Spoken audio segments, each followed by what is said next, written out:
Hey everybody, this is TJR. And this is Superfan. And if you're new, welcome to the channel. If not, welcome back.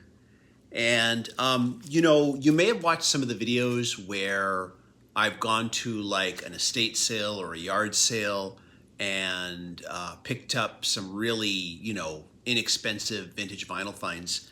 And I should mention that the reason I even discover these at all is because of Superfan. Yep, it's all me. It's all her. It's all on her. Blame her.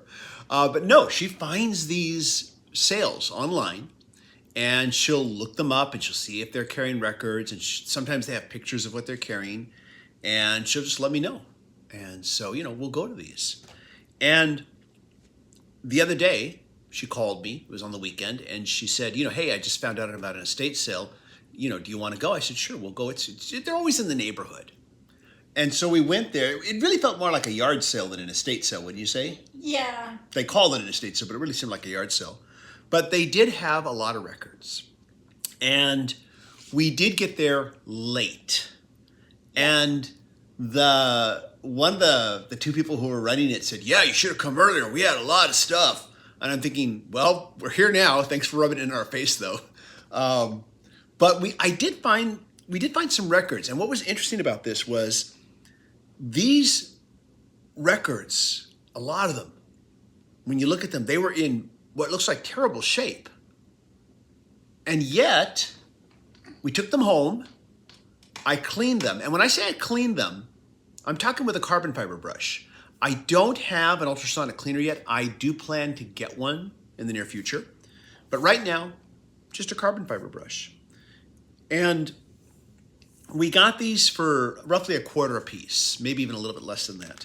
I'm going to show you these here and tell you what we experienced. Now, first of all, from the outside appearances, this was the worst looking one. This was a band that I had not heard of, but Superfan remembered from back in the day, called The Lucy Show. And take a look at this cover here. This is in such bad water damaged condition. It really looks awful. I pulled the record out. And by the way, this is not a video where we bring them home and then we show them. This is a video where we brought them home, I've looked at them, I've cleaned them, I've played them, I've tested them from front to back. And I want to share my findings. So here was the actual record here, which I've cleaned. I placed it in a anti-static sleeve. How would you describe this band? This was an 80s band that you remembered. I'd never heard of them before. Worked in a record store. Yeah. I know. But how would you describe them? Kind of, back in the day, I would have called them a K-Rock band, because that's where I heard them, was on K-Rock. Yeah. But not everybody knew lived in Southern California. Not everybody knows what K-Rock is. I describe them as kind of moody, dark, propulsive, new wave rock. Yeah, they at the time would have fallen into the category of new wave. Okay. And I thought it was pretty good, actually. I'd never heard them before, but I thought their songs were pretty good. But this record here, in spite of how really badly damaged this cover was, it came in a paper sleeve, so I just got rid of that. But the record itself, it played really good. It was really quiet. There was very little snap and crackle, maybe when you first put the needle down, maybe a little bit between songs, and maybe not even that. I don't think they were played a whole lot. This one here, I mean, I saw the amount of smudges I would normally see. Because a lot of times you see a fair amount of smudges and stuff. And this, it showed some wear, but it played really, really well. It was one of the quietest of these, and yet it had the most exterior coverage. How should I say, not coverage? Exterior damage to the jacket. Now, it's been said to me that how the jacket looks, the condition of the jacket tells you a lot about what the condition of the record is going to be like inside. That if they don't treat that with care and respect, then the rest of it looks pretty bad.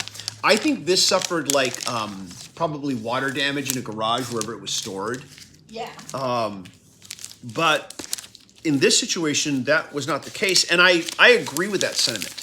That generally speaking, if you see a really, the jacket in really bad condition, the record inside is not going to be too much better.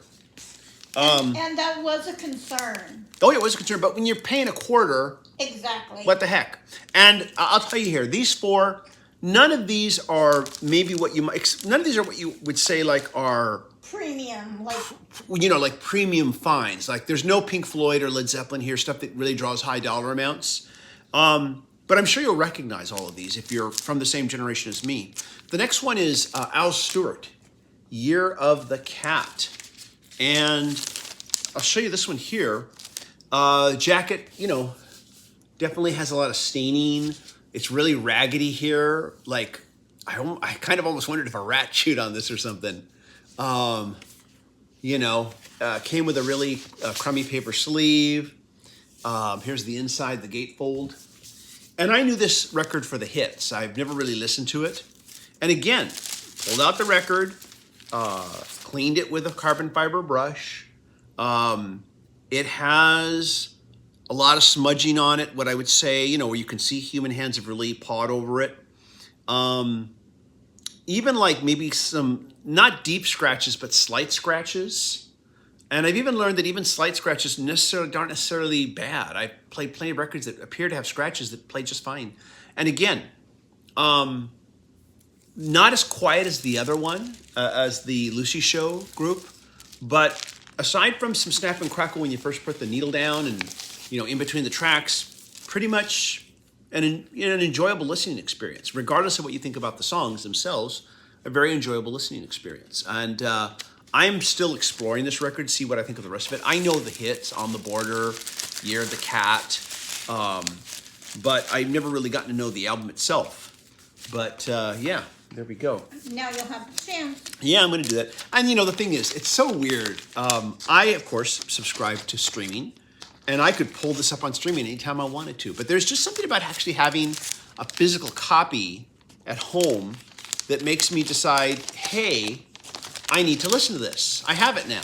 I paid some money for it, even though it was just $0.25. That was the other one. Now, this one here is Eric Carmen, his debut album.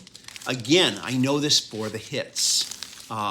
Never Gonna Fall in Love with Again, All by Myself, Sunshine. I also know there's a remake here. I didn't know it until I picked it up, but there's a remake of the song On Broadway as well. This is the inner sleeve here. I had pulled this out because I was looking at it. But, this one is actually, compared to the others, is in pretty good shape. You've got ringwear, of course. But otherwise, it doesn't look like anything chewed on it. The record, again, lots of dust and dirt, which is easy to fix. Well, and that's to be expected. Oh, yeah. These things are like 50 years old. I can definitely see like lines that look like scratches, smudging, all of that. Definitely can see it. This one, it opens with a quiet piano introduction, and we could definitely hear some snap and crackle going on when we first put it on. But once it started to really kick in, that all went away, and this one sounded unbelievably good. My gosh, it just felt like I was there in the room with the piano. I was just, really impressed with the sound quality of this one. Once you get past that opening snap and crackle. And that's been something I've realized a lot as I explore these. I've also gotten into the habit now of when these are old, when I have old records that are from the 70s or the 60s and even the 80s, I'm just putting the album in the back of the outer sleeves that I use now to protect the jackets, versus trying to put them into the record jacket here, just for easier access, especially since the covers are so old. Yeah, you need to Here, wear and tear. Yes, just save on wear and tear. Here is probably one of the biggest surprises of the whole set. This is music by Carole King. I've never owned this album either. In fact, all of these, I've never owned these albums. There are some hits on this that I know, such as It's Going to Take Some Time. This one also, you can see a lot of fraying here on the edge, like some of the rattiness here. The original inner sleeve was just this paper sleeve. It's in okay shape. There was also this insert here, and it opens up. Let me open it up here. There we go. Oh, yeah, here's the interior, right there. So it had this. Now, let me tell you about this record. First of all, the record was warped. I didn't realize it till I put it on the turntable. But once I put it on the turntable, I could tell it was warped. Again, lots of like fingerprints, smudging, little. I think I should call them nicks rather than scratches. Lots of smudging, and it was warped. Yet, when I put it down, I don't think there was any of what you call, I call it the opening snap and crackle that I expect when I play an old vinyl, especially one that is far from being in perfect shape. I put the needle down and it was quiet. Pretty much from start to finish. Maybe here and there throughout the playing of it, I might hear a tiny little click. That's it. I've had records that were pristine that had more... You had more noise. Noise than this. Yeah. It was quiet as could be. The sound was rich and full. And that's another thing, if you saw my video where I talked about why I'm just going to go towards vintage vinyl versus new vinyl, We'll link. This record is a good example of that. It just sounds so rich and full. It feels like the instruments are there in the room with me. There's just, and I guess I have to use the word warmth is what it is. Another good example of that was the Eric Carmen album. That one just was incredibly rich sounding. I forgot to mention that one. I mean, these all sounded really good, especially for records that are about 50 years old, even with a little bit of snap and crackle when you first put the needle down or between the tracks, but otherwise, really nice. Now, of course, I'm not saying that this is going to happen every time you go to a yard sale. I'm guessing maybe 10% of the time. Yeah, because there was another one where you went without me and you picked up some stuff. That was when I had those two Carpenters albums that you paid 25 cents a piece for those. Yeah. And those two albums, there was way too much snap and crackle through the whole record to where it was unacceptable. But in spite of that, I listened to it and I thought, wow, take away that snap and crackle and these are two amazingly beautiful albums. And I could still hear that specialness that I only hear when it's all analog. But there was way too much snap and crackle, so I let them go. You went out and replaced them with new vinyl. I did, yes. This was before I made the decision, but I got both of those for so cheap. This was another part of those Christmas sales. Let me pull those out real quick. 1 second here.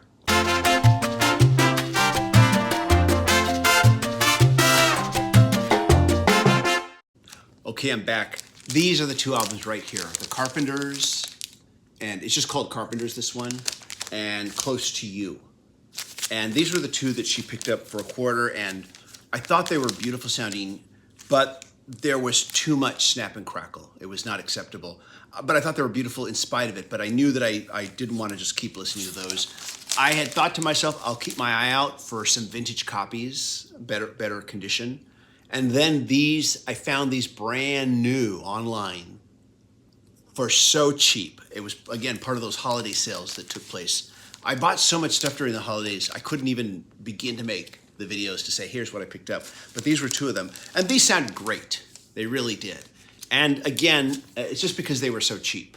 Well, and you've always been a fan of the Carpenters. I've always been a greatest hits fan. I've always been a huge admirer of Karen Carpenter's voice. But this is the first time I'd ever listened to two of their albums in their entirety. And I really liked these albums. They were beautiful. And there were even some really kind of surprises, musical surprises that I thought, oh, wow. I never thought the Carpenters would have recorded a song like that. And maybe I'll talk about some of that in a future video. But yeah, so these were the two here. Anyways, though, but yeah, you just never know sometimes. Yeah. You never know. You don't know what you're going to find, and you know. And when it's that cheap, just get it. At that point, it's worth a shot. It's worth a shot, and you just never know sometimes. And in this case, all of them played really well. Surprisingly, considering how bad they looked. And we were outdoors in sunlight where I could really look at them closely and really examine them. You know, if they're indoors, you might not catch all the detail. But yeah. Anyways, though, so that was our experience. Just thought I'd share that with you. I've really enjoyed the Carole King album. I think it's beautiful. I'm gonna see if I like the Al Stewart album and the Eric Carmen album beyond just their hits. I've only listened to them once, but I need to see if I like them beyond the hits. We'll see. But even just for the hits, they're great to have here. And then, of course, the Lucy Show. Listened to it once, thought they were a cool sounding band, but need to hear it some more. But anyways, though, that's our cheap vintage record haul. Thanks so much for watching, everybody. If you like these videos, hit like. It means a lot. If you'd like to show a little extra support, we have a super thanks button. And patron supporters get exclusive weekly videos not available here on the channel. Thanks so much for watching. We'll see you in the next video. Bye-bye.